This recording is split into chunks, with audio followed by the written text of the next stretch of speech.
बिहार में विधानसभा चुनाव की सरगर्मी तेज है। एनडीए और महागठबंधन दोनों ही ताल ठोक रहे हैं। प्रथम चरण का नामांकन पूरा हो गया है और दूसरे चरण के लिए जारी है। एक ओर जहां एनडीए में सीटों के बंटवारे पर सहमति की घोषणा कर दी गई है, वहीं महागठबंधन यानी इंडी अलायंस में कुछ भी ठीक नहीं दिख रहा। करीब 12 सीटों पर गठबंधन के दल आमने सामने हैं। खासकर कांग्रेस, राजद और वाम दल अपनी पंसद की सीटें छोड़ने को तैयार नहीं है। इससे महागठबंधन का पूरा मामला उलझ गया है। महागठबंधन की प्रमुख पार्टी कांग्रेस के समक्ष अस्तित्व का संकट है। बिहार में 1990 तक कांग्रेस की सरकार थी। इसके बाद लालू प्रसाद यादव का राज आया। उन्होंने पहले यहां जनता दल फिर राजद की सरकार 2005 तक चलाई। फिर आया नीतीश कुमार का दौर, जो अब तक जारी है। इस बीच कांग्रेस धीरे धीरे हाशिए पर चली गई।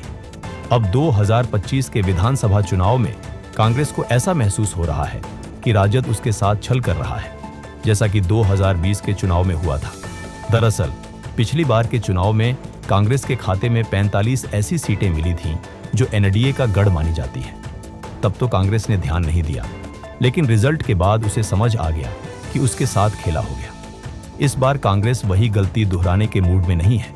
इसलिए इस बार कांग्रेस के लिए सीटों का नंबर मायने नहीं है, बल्कि उसे ऐसी सीटें चाहिए जहां जीत भी मिले। चर्चाओं के मुताबिक इस बार राजद ने अपने लिए 131 सीटें और कांग्रेस के लिए 54 सीटों का प्रस्ताव दिया था।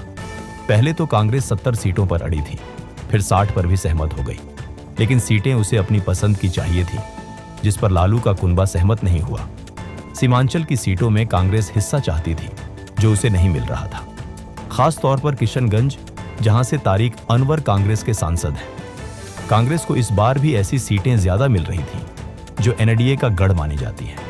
इससे कांग्रेस बिदक गई और अपनी शर्तें राजद के सामने रख दी, पर बात नहीं बनी और नतीजा सामने है।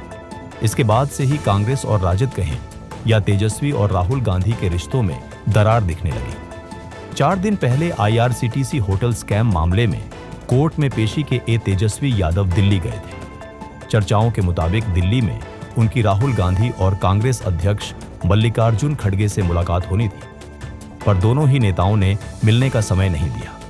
इसके बाद कांग्रेस नेता केसी वेणुगोपाल से उनकी मुलाकात हुई। वेणुगोपाल ने पार्टी का पक्ष रखते हुए शर्तें भी रख दी। इसके बाद तेजस्वी वापस लौट आए। पिछले सप्ताह ही तेजस्वी यादव ने गोपालगंज के राधोपुर से नामांकन किया। महागठबंधन का नेता होने के नाते उनके साथ अन्य दलों के नेताओं की मौजूदगी की उम्मीद की जा रही थी, परंतु उनके नामांकन में किसी भी सहयोगी दल का नेता नहीं पहुंचा।